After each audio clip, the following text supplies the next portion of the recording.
অসাধারণ একটা chicken fried rice সুন্দর করে রান্না করা ঘরোয়া মশলা দিয়ে যে কোনো নতুন কেউ হইলে সুন্দর করে রান্না করে নিতে পারবে। প্রথমে আমি মাংসটা ভালো করে পানি ঝরা দিয়ে নিছি। এখন লবণ দিলাম, সস দিলাম, টমেটো সস, জিরা ফাঁকি আর সয়া সস দিয়ে দিলাম। এখানে আদা রসুন জিরা বাটা সব দিয়ে দেব।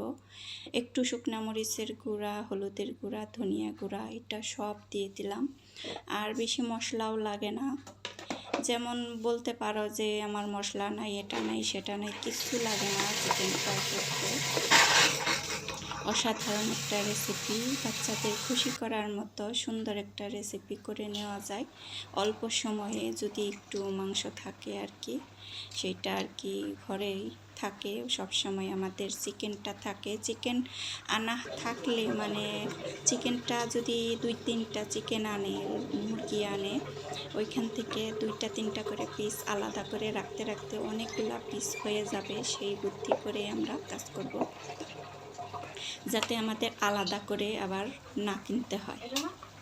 এই তো আমি দিয়ে দিলাম, মাখিয়ে নিলাম, আটাই দিয়ে দিলাম, আমার কাছে যা ছিল তাই।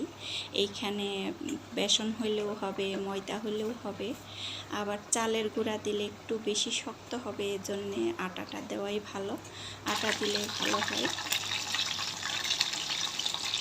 অনেক সুন্দর একটা রেসিপি, বিকেলবেলা নাস্তায় ছোটো ছোটো পিস করে এইভাবে চিকেনের ফ্রাই করে খাওয়া নাস্তা, বিকেলবেলা নাস্তার জন্য অনেক সুন্দর একটা রেসিপি। বাসায় করে নেওয়া যায় অল্প সময়ে, ঝটপট তৈরি করা যায়, ঝটপট তৈরি করার নাস্তা এই রেসিপি এটা আর কি। এখন যে একটু 2-1টা যদি লুচি করে নেওয়া যায় আর এই চিকেন ফ্রাই, অনেকটা বিকেলবেলার নাস্তা জমে যাবে। অল্প সময়ে তৈরি করে নেওয়া যায়। এই তো আমি ঝটপট একটু সময় 10 মিনিট ভাজলেই হয়ে যায়। অল্প অল্প আছে, প্রথমে একটু ভেজে নিতে হয়, পরে একটু জালটা বাড়িয়ে দিছি, একটু লাল লাল করে ভাজতে হয়। আটা যদি একটু ক্রিস্পি হয়, একটু শক্ত হয়, তাহলে খেতে ভালো লাগে। অনেকেই প্রশংসা করছে যে অনেক সুন্দর হয়েছে চিকেন ফ্রাই।